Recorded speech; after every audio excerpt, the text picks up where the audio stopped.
In today's show, we're looking across the NBA at all of the injury news. Michael Bolton. Thanks, Josh. It's Michael Bolton here, and it's time for another episode of the Locked On Fantasy Basketball Podcast. Let's get to it. Let's get to it, indeed.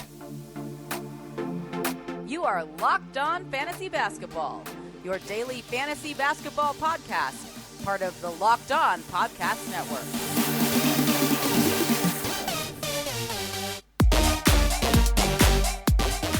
Hello and welcome to the Locked On Fantasy Basketball Podcast, brought to you by Basketball Monster. My name is Josh Lloyd, and I am the lead fantasy analyst at basketballmonster.com and at Yahoo Sports Australia. And you can find me on Twitter, as always, at redrock_Beeble, and on Instagram at Locked On Fantasy Basketball. This episode is brought to you by PrizePicks. Check out PrizePicks.com and use the promo code NBA, or go to your app store and download the app today. PrizePicks is daily fantasy made easy. Thank you also for making Locked On Fantasy Basketball your first listen every day. We are free and available on all platforms. We're going to talk injuries. It's going to be way more about injuries now than about COVID, because there's really no COVID cases going on in the NBA, which is great news. But there are injuries, as always. Let's talk about them. Let's go to Atlanta at first. Two injuries, two pretty significant ones. Clint Capella dealing with an ankle problem. He has missed the last 5 games. He is doubtful for Wednesday's game. Onyeka Okongwu is the option there. He has been since Capella went down, even though there were some shaky games in there. And we just hold Okongwu until Capella comes back. I would probably hold Okongwu until at least that first game that Capella plays, because he might be limited there and you might get a 24 minute split. But after that, I think Capella's going to go back and play 28 or 29. Okongwu's going to play 19 or 20, and then his value is going to drop off. Bogdan Bogdanovic is dealing with a knee problem. It's the same knee that he missed a bunch of time with last season. This is a worry. He's missed 2 games. He is also doubtful for Wednesday. Of course, with Cam Reddish traded and Kevin Knox being terrible, that boosts the value for DeAndre Hunter and Kevin Huerter, making both of them 12-team league guys with a real boost in their value while Bogdanovic is out. I think when Bogdan returns, it's probably going to make them all more fringy guys rather than must roster. But for now, Hunter and Huerter are big beneficiaries from Bogdanovic being out, and they're the guys that we can take a look at. For the Boston Celtics, Rob Williams missed last game for personal reasons. He had a kid, so he looks like he'll be back. He's listed probable for Wednesday's game. Even with Williams out last game, Al Horford played only 25 minutes. That's a really bad sign for his future value, I think. And obviously Rob coming back is going to hurt Grant Williams' value. Marcus Smart still out. He had that issue with his thigh, and then he got into COVID protocols. He's missed the last 3 due to COVID. He might be back Wednesday, if not Friday. Of course, we're just streaming in Dennis Schroeder until Smart returns, and then we're going to drop Schroeder when Smart is back, or a game after that. But Marcus will return there, while Aaron Nesmith has appeared on the injury report as questionable with an ankle problem. He came out of nowhere to play 19 minutes last game after being a literal DNP the game before that. I don't expect him to be playing too much of a part in this rotation for the Celtics.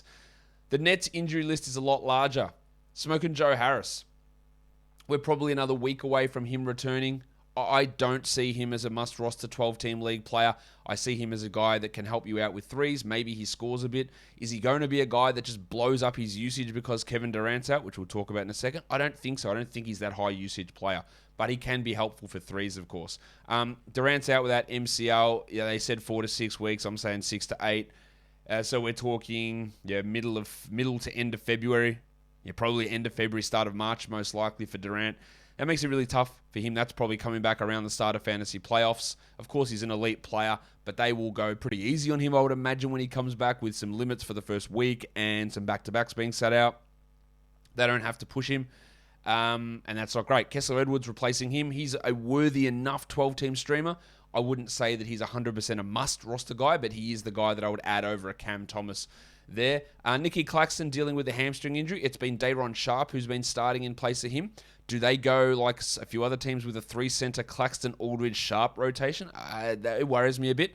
Claxton was a 12-team league guy, and I still would bank on him being a back-end guy for now, but I'm not completely sold on that. DeAndre Bembry is dealing with back spasms. He missed last game. He's just that bit part player. Maybe he has an impact on Kessler Edwards' minutes. That's a possibility.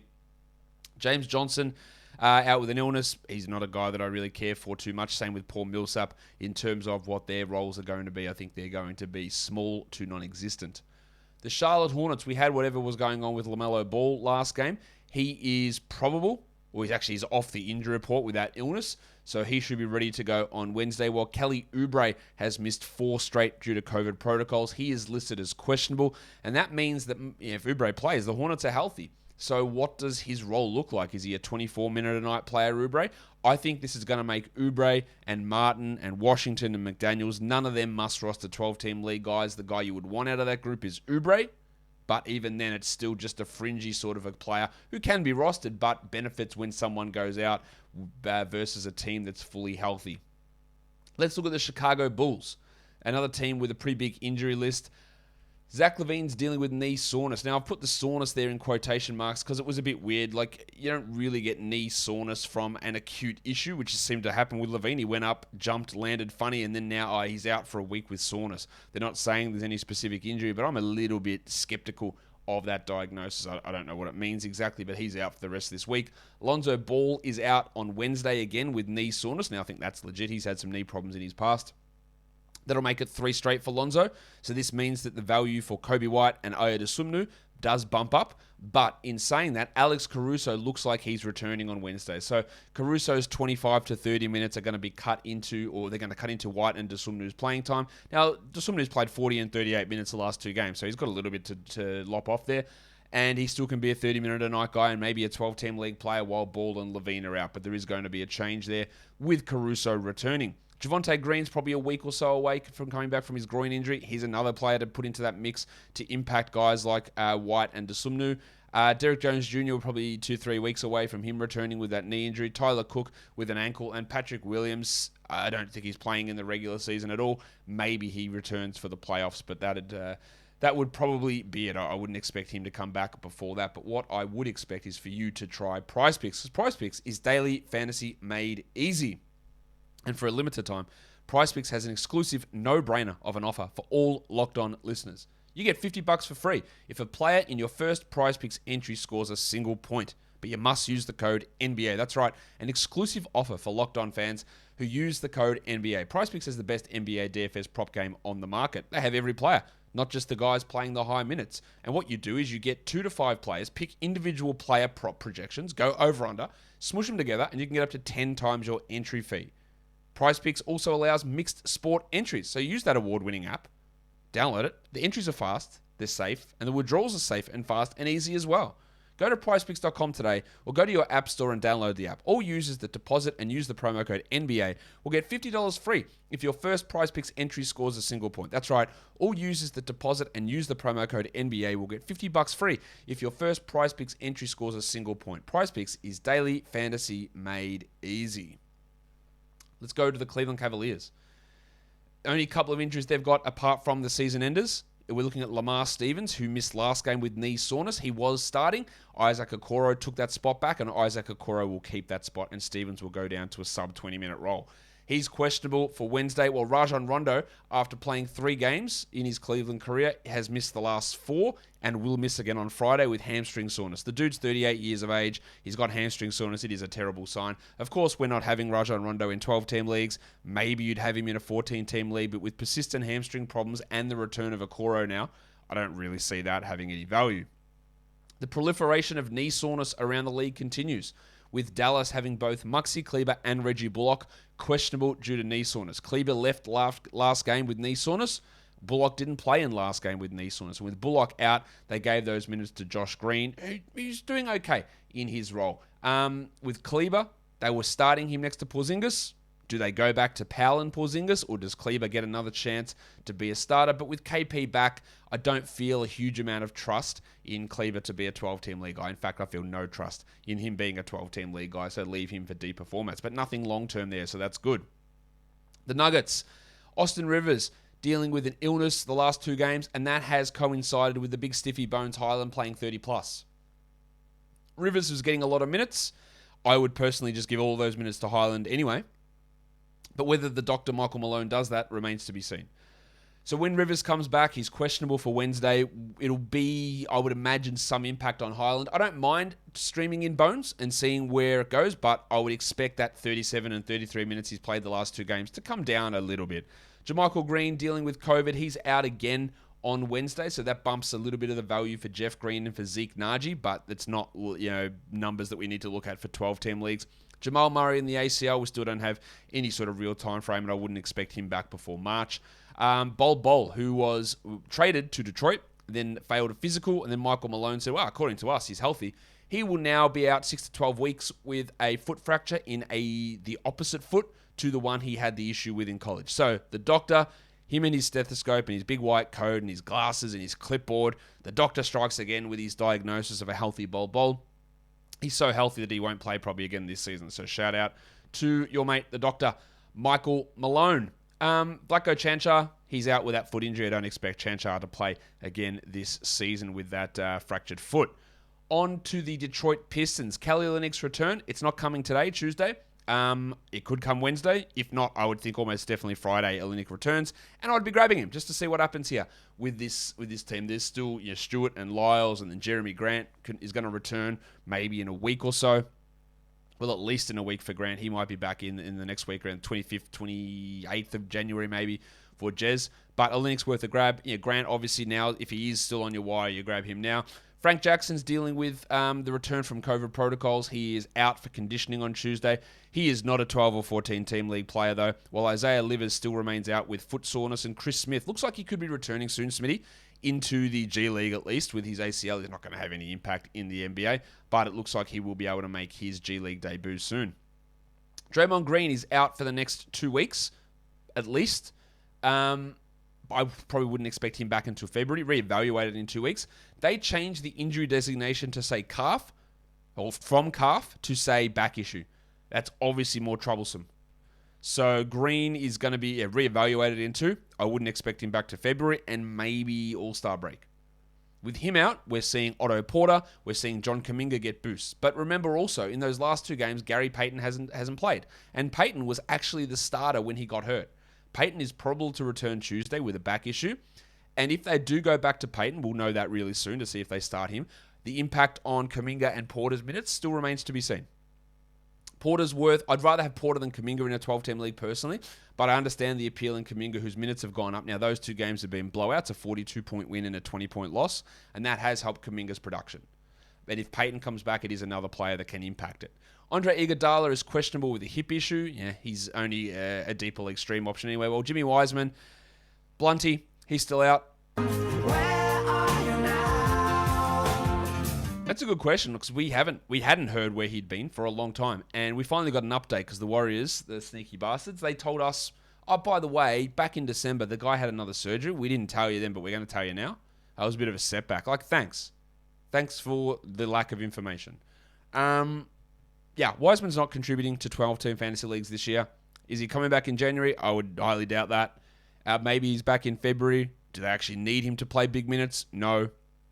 Yeah, he can play the 15 minutes that Nemanja Bjelica's playing, no problem. But I don't think that he is a long-term solution that they're going to get big production out of, and you definitely should not be stashing him in 12-team fantasy leagues. Let's go on to the next team, and it's a quick one. The Houston Rockets have no injuries. Cool. Let's go to the Indiana Pacers. They have a lot. The big news, of course, is Miles Turner with a stress reaction in his foot. Out at least 2 weeks, and then Woj comes in from the top rope and says, actually, maybe All-Star break. Maybe trade deadline is when he's going to be out too. So that's a while. That's more than 2 weeks. That is, that's 3-4 weeks. It's a while for Miles Turner. It's not great. He obviously had that toe issue at the end of last season. Last game, without Turner, we saw Goga play 25 minutes. We saw Brissett play 22 minutes. I don't think that we're going to get so much Badadze and Sabonis crossover every game. Problem with my Gogo-mobile. Gogo-mobile? No, not the dark. Not the dark.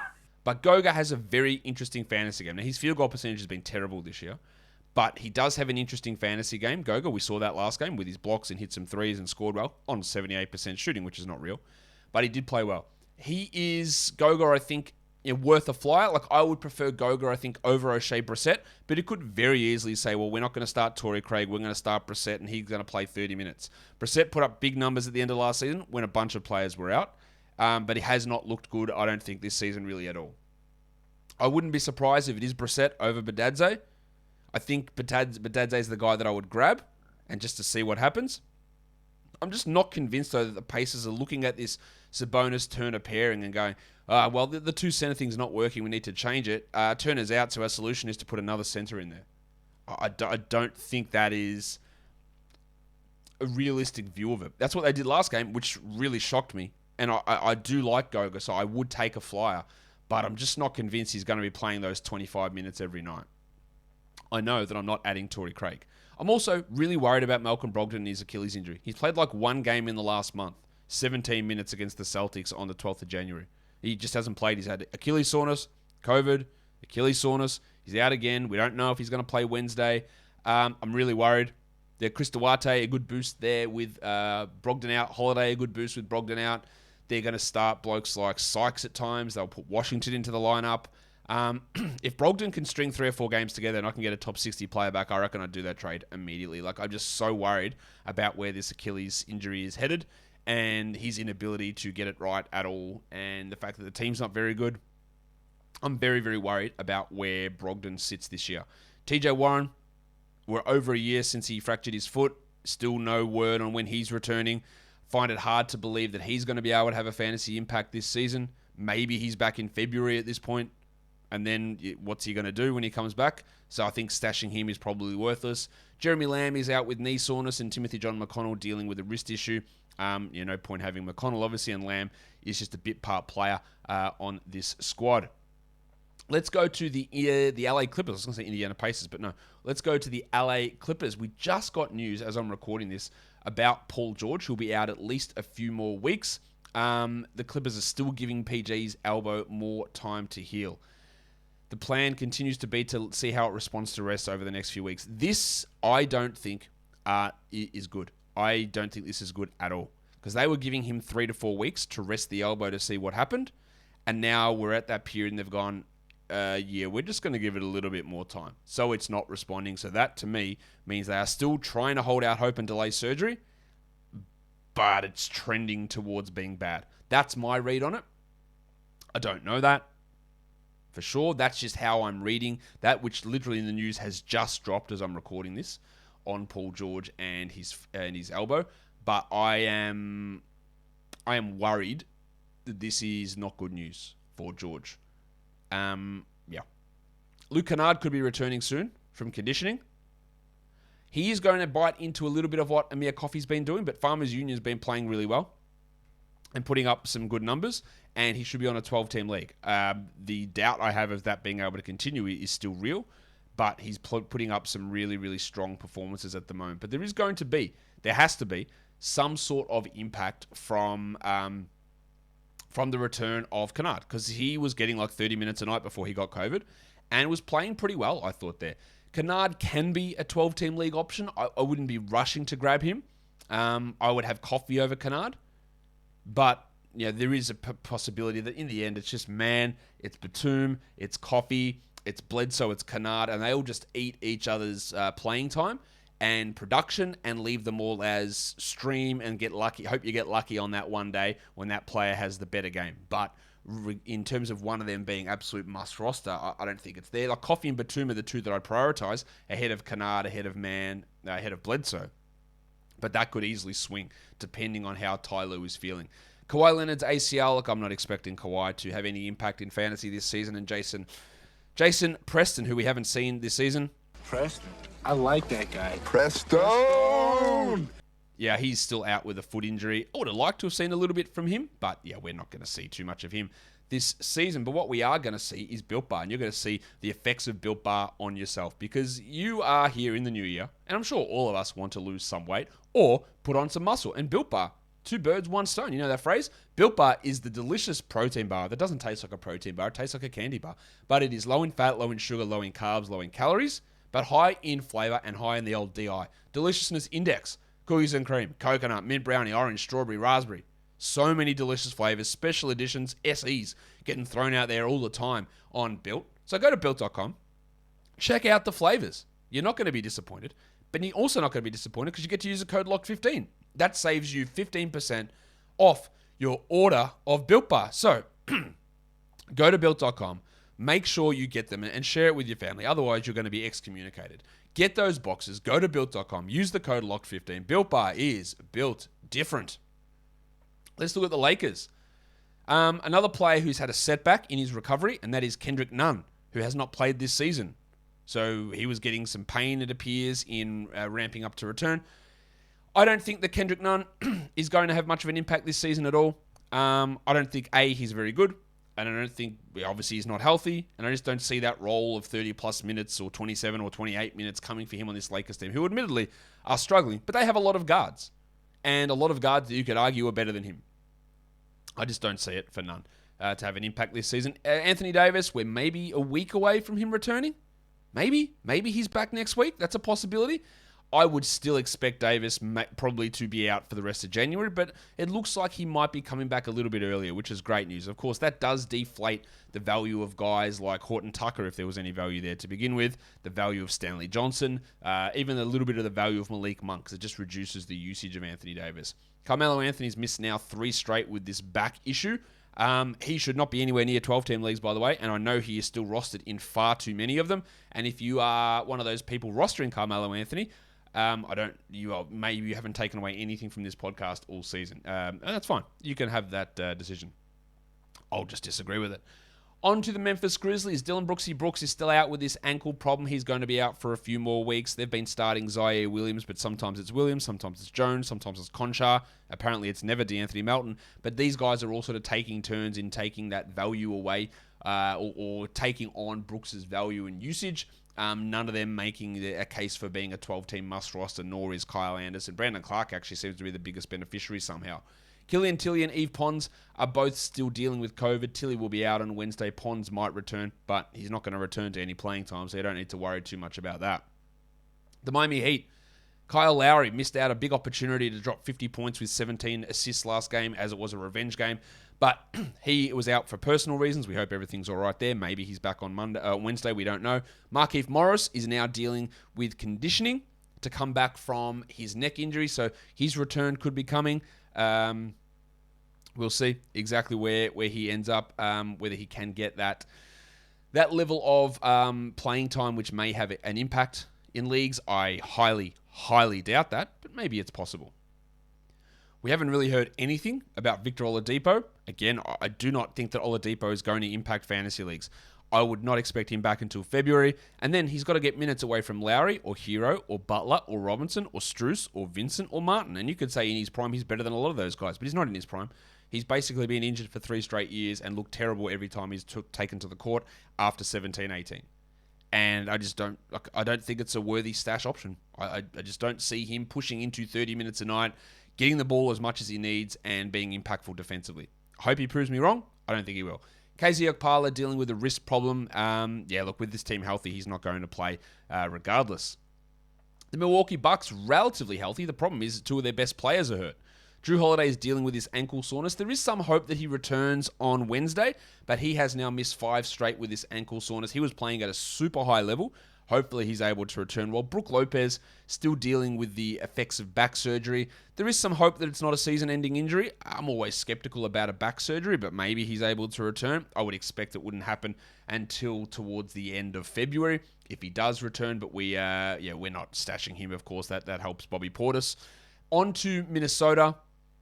Jalen Noel is listed as probable with the ankle problem. I think he's been playing really, really well. But still only just like a 16-team sort of an option. While Jordy McLaughlin's in the COVID protocols, he has not really been getting much in terms of playing time anyway.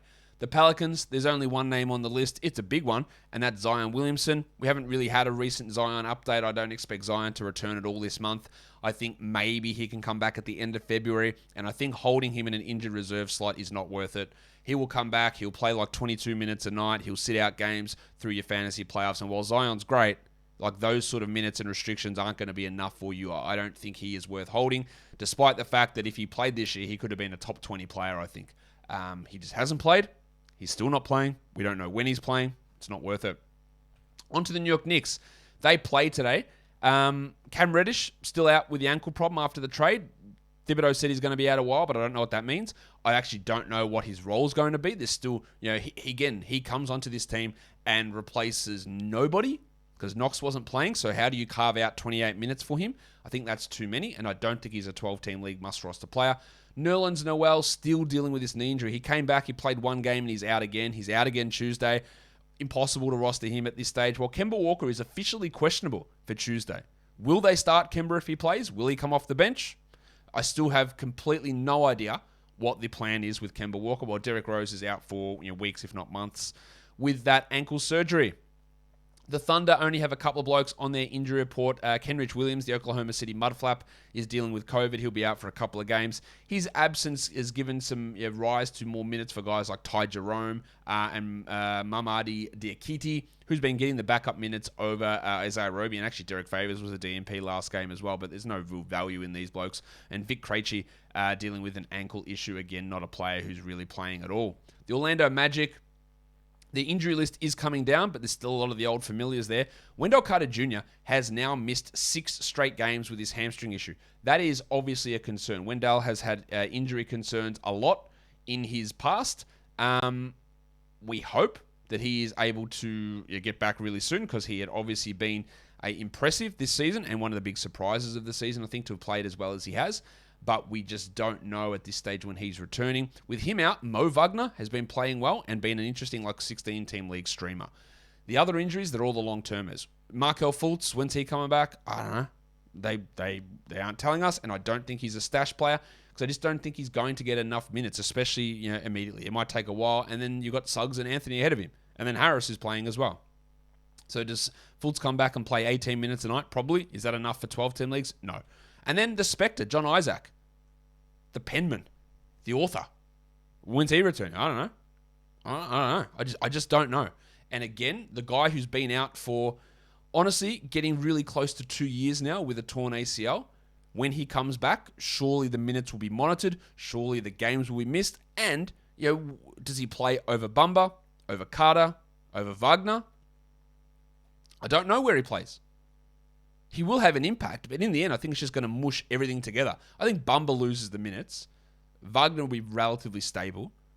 And then you play some Isaac there. But again, these guys that have been out this long with uncertain roles and uncertain restrictions and uncertain return timetables, despite that, John Isaac being a potential top 30 player if he's playing 32 a night, there's just no way of getting there. And, you are holding through whatever this bullshit is until he comes back, which we just don't know when it is. It's really tough to suggest that. Michael Carter-Williams hasn't played all season either. They've got 4 blokes who haven't played this year. Fultz, Isaac, Carter-Williams, and Moore. Each Moore's just got his knee sore. Why did they sign this guy? Why did they bring back Carter-Williams? A lot of this stuff doesn't make any sense. They're not impacting fantasy, though. For the Philadelphia 76ers, Matisse Thybulle is out with a shoulder sprain. He's out for at least a week with that issue. He's great for defensive stats. We know that, but role can be up and down. Well, Danny Green is out with right hip pain, left hip pain, hamstring issues.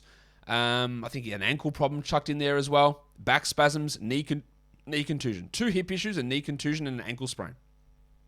So, everything's going great for Danny Green. Obviously, just a deeper league player. Shaky Milton's out for a few more weeks with that back issue. That has really screwed him up. He heard it on the 3rd of January. He's not going to be back until sometime in February. That obviously boosts the value of Tyrese Maxey and Furkan Korkmaz. While Ben Simmons, I don't know what he's doing. He's out there doing something.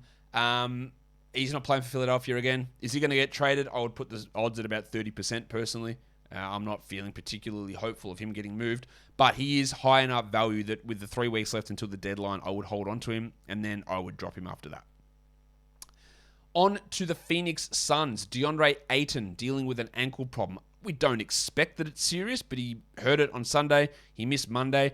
There's a recovery time here until Thursday. Of course, if he is out, then Biyombo and McGee look like the 2 guys. I still would prefer McGee over Biyombo, but Biyombo can have some value. Well, Abdul Nader, I don't think he's playing again for a while with his knee management. Well, Frank the Tank Kaminsky is going to be out for a long time with his knee surgery. On to the Portland Trailblazers. Damian Lillard had his abdominal surgery. I still don't think that he's coming back and impacting fantasy seasons this year, but maybe he does. Maybe he's back at some point mid-March, but that would be, maybe he's back earlier. I really just don't think there's any need to rush him back. Norman Powell, COVID conditioning. He could be returning as soon as Wednesday, and that's going to have a further impact on guys mainly on guys like Anthony Simons. Larry Nance has missed the last 2 weeks with knee soreness, knee inflammation. He's had plenty of knee problems in the past. With him out, it has impacted Covington positively. And I don't think Nance gets that starting job straight back. And I don't think he's a 12-team league guy. Cody Zeller came back for a couple of games after his patella fracture and he's out again with patella issues. Obviously not a fantasy guy. CJ Allaby dealing with an ankle problem at the moment and not someone we need to care too much about for fantasy. Sacramento, Ty Halliburton in the COVID protocols. He's going to be back probably next Tuesday or Wednesday, you would guess. With him out, Terrence Davis is the stream. He's the guy that's starting. It boosts the value of Bud Hield, and for deeper leagues, it boosts the value of Davion Mitchell. But remember, last game for Mitchell, the value did boost because Fox got ejected as well. Marvin Bagley had played big minutes and good production the last 2 games and then hurt his shoulder. We don't know whether he's going to be right to go for Wednesday. I don't mind him as a stream option, given that they were pumping those minutes into him, but I'm not completely convinced. I do like Chimezie Metu long-term more than Bagley. We'll have to see how that all goes, but there's a lot of trades happening, I think, in Sacramento. Tristan Thompson out with an illness. He's not going to play anyway, while Robert Woodard is dealing with COVID, and he's not going to play either. The Spurs injury report is pretty clean. It's just Trey Jones with COVID. He was getting some backup minutes. That's cool. It doesn't really, we're not getting impacted by that in fantasy at all. On to the Toronto Raptors. Scotty Barnes is dealing with some knee issues, but he played last game. Maybe there's more rests coming for him. While Gaz Trent, who we thought was going to play on Sunday, January the 9th, and hasn't played since with his ankle problem, he's officially questionable for Wednesday. We'll see whether he's ready to go. If he returns, Precious and Boucher lose some playing time, and Champagne, who played 10 minutes last game, probably is the last guy in that rotation. Ken Birch is out for 10 days or so with nose surgery on a fracture on his nose. He would not be a 12-team league guy, but of course his presence impacts the big sneeze and it impacts the wiki as well. While Goran Dragic is never playing for Toronto again. On to Utah, Hassan Whiteside and Jared Butler dealing with COVID protocols. Both of those guys have a chance to return on Wednesday. The only one that really matters there is Whiteside, but he's not a 12-team league player, of course, because Rudy Gobert is back. And for the Washington Wizards, they're healthy. No injuries. Guys, that'll do it for me today. Bit of a shorter injury show, which is great. Don't forget to follow this podcast on Apple Podcasts, Google Podcasts, Stitcher, Spotify, and on the Odyssey app. If you're here on YouTube, give it a thumbs up and leave your comments down below, guys. We are done here. Thank you so much for listening, everyone. See ya.